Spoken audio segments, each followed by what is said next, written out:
40대 곧. 왜냐하면 이때 이 뭐 어떤 것들을 풀고 그 다음 스텝으로 넘어가지 않으면 내 인생이 굉장히 불안해질 것 같은 거예요.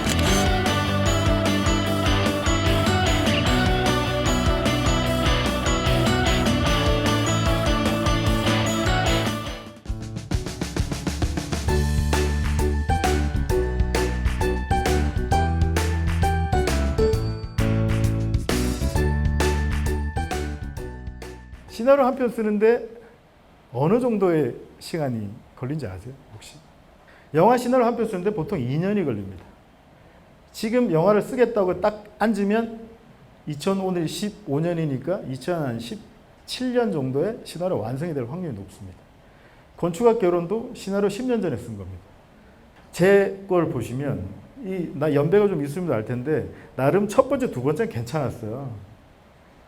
작업 정석도 한국으로 치면 한 230만 그 정도 해가지고 제가 보너스도 그 당시 돈도 1억 이상 받고 이랬는데 두 사람이 다 쫄망하고 그 다음에 패션왕을 다급하게 분당 전셋값이 얼마나 높은지 아시죠?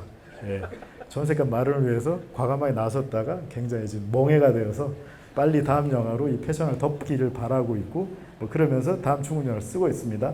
근데 이거를 왜 제가 제 자랑을 위해서 이렇게 한 게 아니라 이것도 왜 연대기를 짚어놨느냐면 제가 영화적 이제 터닝 포인트 여러분도 인생을 살다 보면 전직의 기회가 있거나 뭐 이런 어떤 시기가 있잖아요.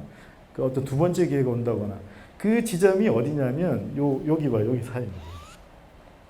무슨 뜻이냐면 오감도까지 가다 보니까 이제 그 30대 후반이 다 돼 가는데 나의 이 스토리에 관련된 문제는 아까 그 세분 감독님처럼 이 언제 영화를 찍을 수 없는 이 답답함 이 고통 때문에 도저히 안 되겠는 거예요.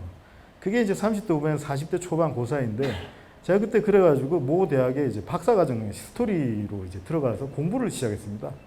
30대 후반, 40대 곧. 왜냐하면 이때 이 뭐 어떤 것들을 풀고 그 다음 스텝으로 넘어가지 않으면 내 인생이 굉장히 불안해질 것 같은 거예요.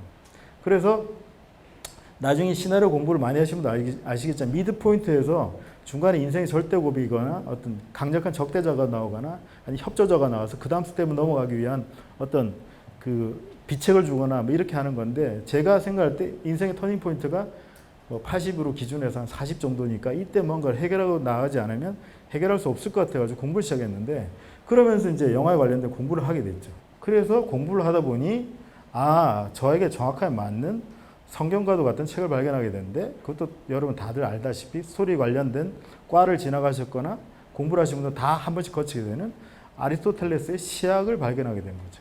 시학은 말 그대로 시학이 아니라 시라는 것은 스토리라고 번역하시면 되고 모방이란 개념은 표현이란 개념으로 하면 되고 이야기나 뭐 이런 계열들은 하여튼 스토리라는 개념으로 치환을 하시면 다 이해하게 되는 사실 그렇게 두꺼운 책을 읽어보실 필요도 없고 한번 제일 싼 책을 아니면 혹은 도서관에서 빌리셔서 보시고 10장까지 정도만 읽으시면 됩니다. 27장까지인가 있는데 그 뒤는 사실 잡다한 기술들이 되어 있기 때문에 한 10장까지 정도 읽으시면 되고 그게 굉장히 쉬운 내용입니다. 그건 뒤에 조금 더 설명을 해드릴게요. 그러면서 이 놀라운 사실을 하나 발견했는데 이것이 저에게 리즈너블하게 와닿은 이유가 뭐냐.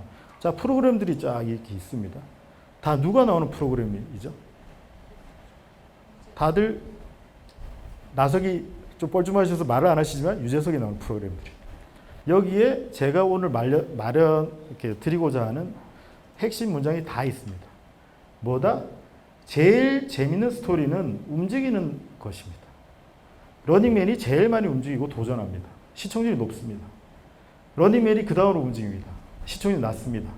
나는 남자다. 유재석이 앉아 있었습니다. 없어졌죠.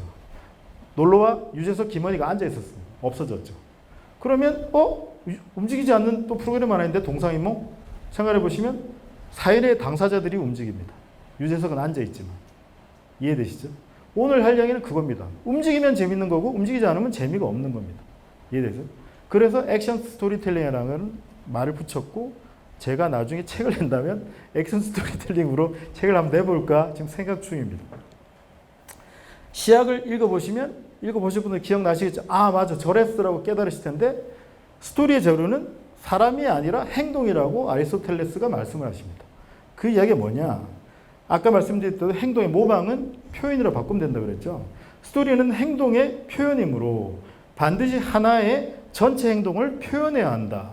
이 말을 바꾸면 네가 글을 쓰려면 움직이는 사람을 써야 되고 그 움직이는 행동이 처음부터 끝까지 일관성 있게 쭉 나가면 된다는 뜻입니다. 이해되시죠? 여기서부터 계파가 이제 나뉘는 거죠. 저는 아리스토텔레스의 시작을 읽어보시면 스토리의 기본 요소 6가지를 설명합니다. 플롯, 캐릭터, 백그라운드, 대사, 지문 이래가지고 6개 나오는데 선생님이 그러셨죠. 플롯이 스토리의 제1 기본 요소다. 저는 그쪽 계파입니다. 이해되시죠? 그런데 시나리오 책 관련돼서 읽어보시면 캐릭터 중심의 시나리오 쓰기, 얼터너티브 수많은 계파들이 있다는 거죠. 그래서 저는 여기서 다시 한번 말씀드리지만 플롯 중심의 구조주의적인 계파에 있는 것이 저쪽 계파의 논리입니다.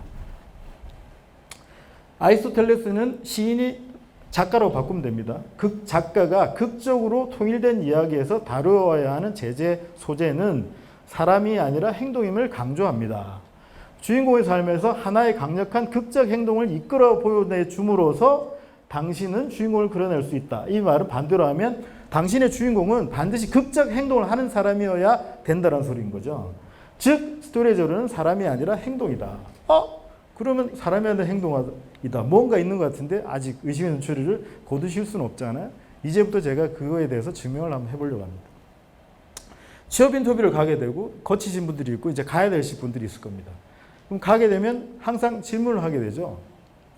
당신은 어떤 사람입니까? 우리는 어떻게 말을 하죠? 어떤 사람이세요? 평범한 사람. 이러면 취업에서 탈락이죠. 그죠? 보통 이런 이야기를 합니다. 우리는 전 예전에 학창시절에 뭐뭐뭐를 했고 현재 뭐뭐뭐를 하고 있으며 만약 이 회사에 입사하게 된다면 뭐뭐뭐를 하겠습니다. 이해되세요?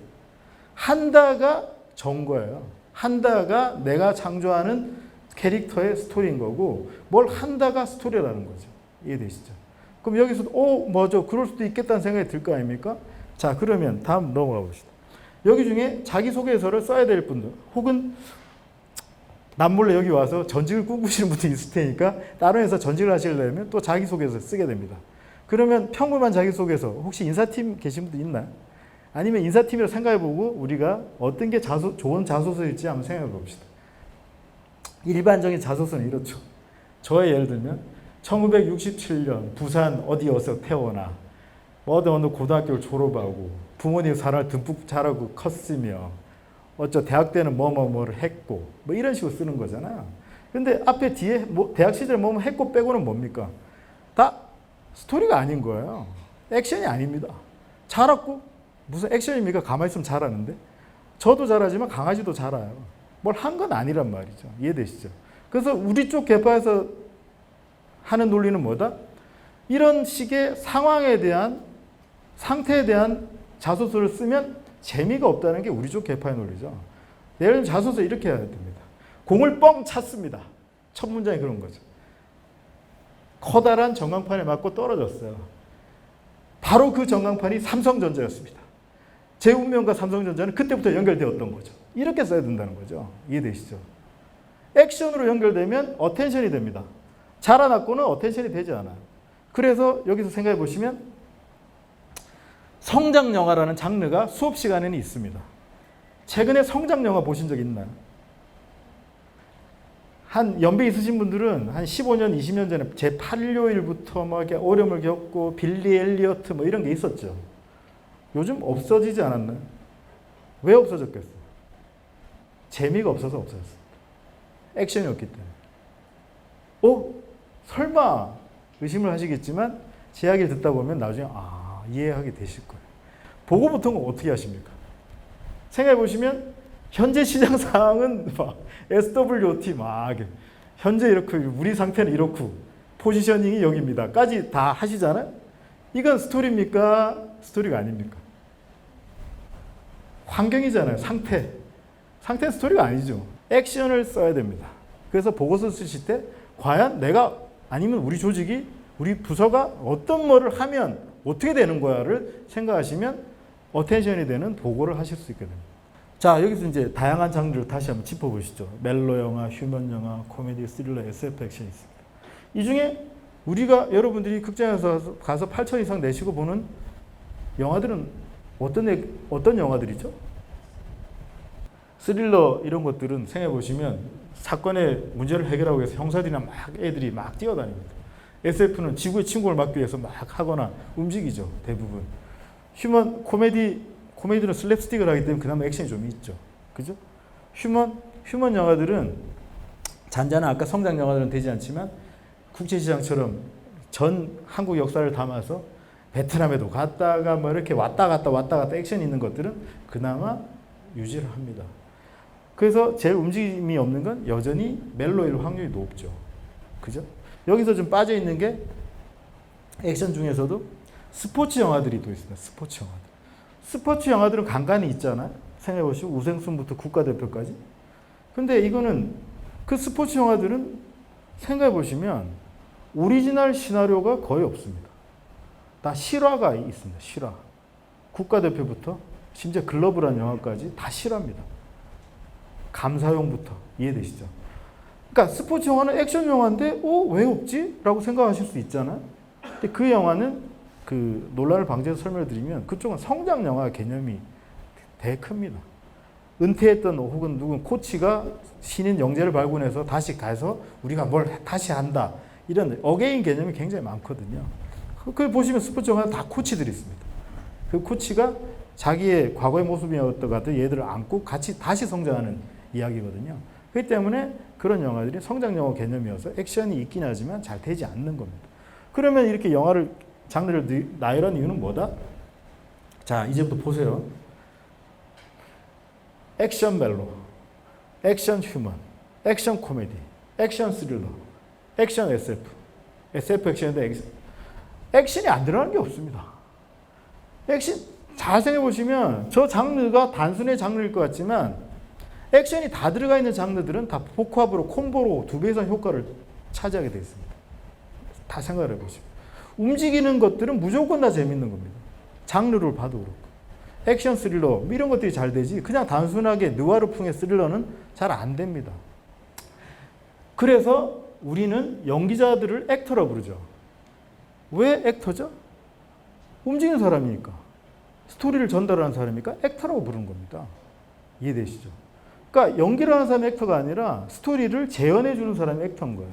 그 다음에 우리는 뭐를 하죠? 레디, 액션 촬영을 합니다. 왜 하는 거죠? 액션을 해서 움직여야 스토리가 완성되니까 왜 움직여? 이건 스토리인 거죠. 스토리를 만들자는 소리입니다. 이해되시죠? 자, 그래서 우리가 움직여야 되니 인생이 풀리기 때문에 오늘 이후로는 무조건 아침에 일어날 때마다 자, 오늘 열심히 한번 움직여보자라고 생각하시고 저는 앞으로 레디 액션이나 큰 소리 치면서 제 인생 스토리를 만들어 갈 테니 여러분 스토리를 만들어가는 시간 가지시길 바랍니다. 감사합니다. 아직 한참 멀은 곳 그곳은 그대 위한